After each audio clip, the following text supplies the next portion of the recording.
Okey, boleh. Okey, saya perkenalkan diri saya dulu, okey.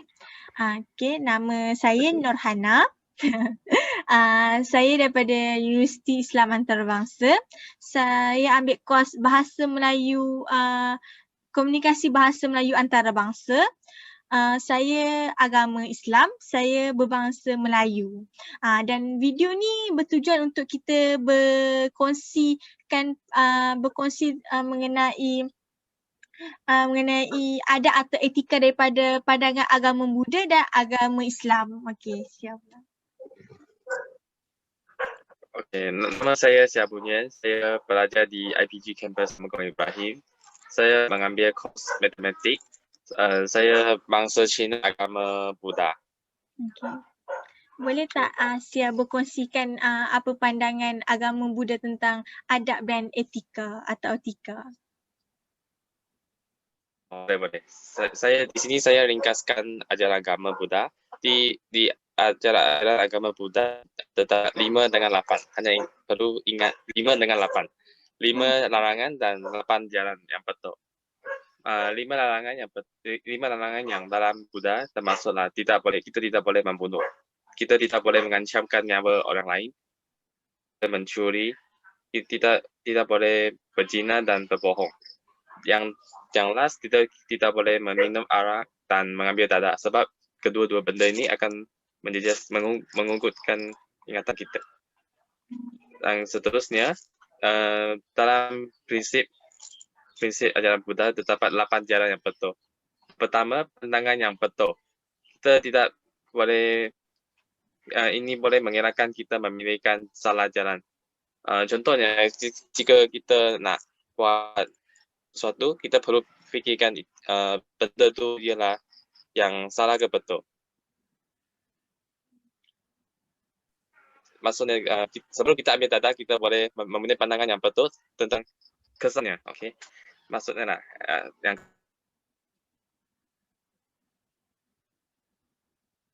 Line tak okey. sebagai contohnya, Line saya tak okey. Line saya tak okey. Okey, teruskan. Nak saya semula ke? Tak apa. Teruskan saja. Okey. Yang kedua ialah fikiran yang betul. Kita perlu mempunyai fikiran yang betul sebab kita mempunyai fikiran yang betul baru boleh membuat keputusan yang betul.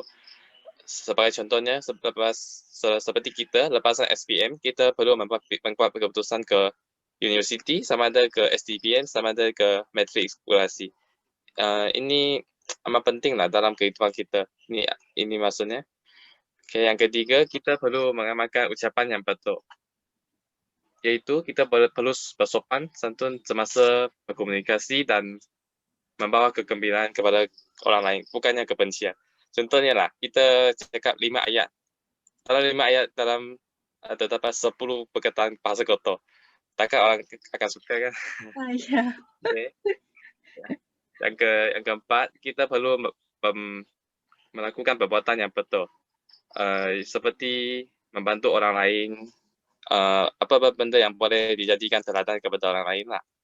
Yang kelima, kita perlu mempunyai daya upaya yang betul. Kita tidak boleh malas dan mudah berputus asa dan membuat objektif ke benda yang baik yang kita kena teruskan sampai berjaya. Yang keenam, yang ketujuh, kita perlu mempunyai peringatan yang betul. Kita perlu memberi tumpuan yang betul terhadap apa yang kita lakukan. Yang terakhir ialah kita perlu bertafakur secara betul. Ini sangat penting sebab cara menenangkan diri amat penting. Ketenangan semasa memikir dan membuat keputusan baru dapat membuat kesimpulan atau keputusan yang paling rasional dan betul lah. Okay. Di sini saya nak kongsikan beberapa pepatah dalam ajaran Buddha. Okay, yang pertama, kebencian terhadap orang lain adalah sesuatu kesengsaraan pada diri sendiri. Yang kedua, seseorang yang berilmu tak akan mendapat kegembiraannya daripada sekelilingnya sendiri. Manakala seseorang yang tidak berpengetahuan akan mengharapkan kegembiraannya daripada orang lain. Yang ketiga ialah seseorang yang mengimpiankan dan mengajar sesuatu yang salah akan berasa seksa dan menderita. Yang keempat, air yang tenang tidak dapat melahirkan seseorang pengemudi yang baik. Di sini boleh simpulkanlah, dia dalam ajaran agama mengajar kita tidak perlu membencikan orang lain. Yang sebaliknya kita perlu memaafkan boleh membawa kepada lebih banyak daripada membencikan orang lain. Dan dalam ajaran Buddha, ia menggalakkan mengejar ilmu. Mengejar ilmu boleh mendapatkan kegembiraan yang tidak boleh digantikan oleh benda lain. Okay, yang terakhir itu ajaran Buddha mengajar kita perlu bertenang walaupun menghadapi cabaran bertenang dulu. Okay, ya, ini setengah ini saya nak kongsikan. Terima kasih. Terima kasih Sia pengongsian yang menarik. Saya pula akan berkongsi mengenai etika dalam Islam. Saya mempunyai 5 perkara je. Sebelum saya mulakan, saya nak terangkan etika dalam Islam ni macam mana. Etika dalam Islam ni sebenarnya dipanggil sebagai akhlak. Akhlak iaitu perbuatan ataupun sifat semula jadi manusia yang dalam membuat kebaikan dan membuat kejahatan. Macam dia maksud ni dia neutral untuk melakukan kebaikan ataupun melakukan kejahatan. Macam tu. Okey, perkara yang pertama saya akan kongsikan ialah adab ni sebagai pengesahan iman seorang Muslim. Iman ni maksud dia ialah kepercayaan bahawa tiada apa pun yang lebih layak disembah melainkan Allah. Allah ni Tuhan lah, Tuhan bagi umat-umat orang beragama Islam. Dan selemah-lemah iman seorang Muslim ni ialah menghalang orang lain daripada membuat kejahatan, manakala ketinggian iman seseorang ni dapat diukur melalui tingkah lakunya, daripada adab dia, daripada moral dia. Contohnya moral di dalam Islam ni seperti melakukan solat iaitu sembahyang, berpuasa iaitu tidak makan dan minum dari mula tenggelamnya matahari hingga terbitnya matahari. Semua perbuatan ni dapat menghalang daripada seseorang ni melakukan kejahatan, kerana solat ni macam dia akan mengingatkan Muslim ni tentang Allah, tentang keberadaan Allah. Dia macam tahu Allah ni ada di mana-mana, macam tu. Solat ni macam kita solat je kita akan teringatkan kepada Tuhan kita. Puasa ni dia dapat mengingatkan kesusahan orang lain yang tidak semudahnya untuk mendapatkan makanan seperti gelangan. Kan puasa ni macam kita tak makan, kita tak minum dan untuk 8 jam. Rasanya seingat saya 8 jam untuk waktu yang lama. Kita macam teringat orang-orang gelandangan ni pun diorang susah untuk dapat makanan. Kita yang berpuasa ni kita puasa pun untuk 8 jam, lepas tu kita boleh makan. Tapi orang gelandangan ni tak menentu waktu untuk dia orang dapat makanan. Okey, yang kedua ialah adab bersama dengan masyarakat. Orang yang beradab sopan ni akan mudah diterima oleh masyarakat. Ini kerana budi pekerti yang baik akan disenangi ramai. Sebagai contohnya, nanti selepas kita belajar, kita akan melakukan latihan di syarikat atau dalam situasi Sia akan menjadi guru pelatih di sekolah kan, sebagai guru matematik kan. Kan. Lepas tu kalau kita lakukan pekerjaan kita ni dengan penuh amanah, dengan jujur, mesti majikan kita akan berasa selesa dan percaya dengan kita punya cara bekerja. Mungkin selepas habis latihan, majikan akan menawarkan pekerjaan kepada kita atau memberikan penilaian yang baik sewaktu kita bekerja dalam latihan tu. Dia akan bagi surat apa? bukan surat tawaran, surat recommendation untuk kita yang untuk selepas ni kita akan bekerja dengan orang lain. Moral dalam kita kena ada yang ketiga, adab dalam belajar. Kita ni sebagai seorang pelajar mestilah mempunyai adab dalam menuntut ilmu. Sebagai contohnya ada satu kisah ni, kisah yang di dalam Islam, iaitu kisah Imam Syafi'i. Dia ni merupakan ulama, sebagai tokoh, merupakan tokoh dalam Islam. Dia sewaktu Imam Syafi'i ni berumur 13 tahun, beliau ni pergi ke Madinah daripada Mekah, dan perjalanan Mekah ke Madinah tu jauh dengan pada zaman dahulu tu kan tak ada lagi kenderaan seperti kereta apa semua sekarang ni kan. Diorang hanya antara berjalan kaki, menaiki kuda ataupun menaiki unta. Yang tu je cara untuk pergi ke suatu tempat.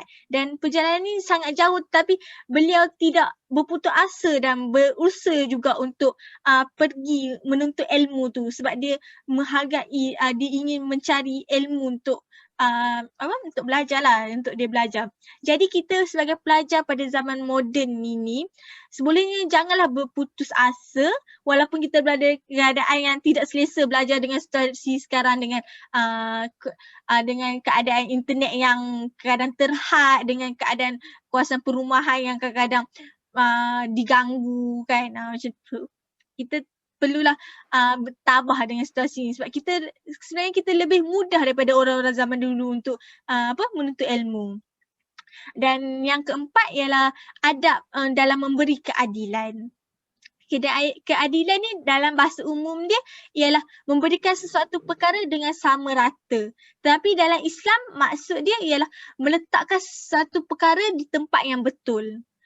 Sebagai contohnya, Sia seorang pelajar kan, Sia seorang pelajar dan Sia mempunyai adik berumur 6 ke 5 tahun ke kan, dan setiap bulan ibu Sia mestilah bagi duit kat Sia, contohnya bagi 200 seminggu. Kat adik Sia pun dapat juga. Kat situ memanglah nampak sama rata, dua-dua dapat dapat duit yang sama adil, yang sama rata, jumlah yang sama. Tapi sebenarnya dia tak adil di situ kerana adik Sia tu hanya berumur 6 tahun, Sia dah tengah belajar, tapi adik Sia tu dapat juga 200. Budak 6 tahun nak buat apa dengan duit 200 tu? Dia macam, dia masih tak dapat nak menggunakan duit tu dengan baik lagi. Tak boleh nak uruskan duit tu dengan baik lagi. Tapi Sia dah besar, Sia untuk nak beli buku, untuk nak belanja makan seorang-seorang dekat tempat belajar lagi. Dan adik ni macam tak layak untuk nak dapat 200 tu lagi sebenarnya.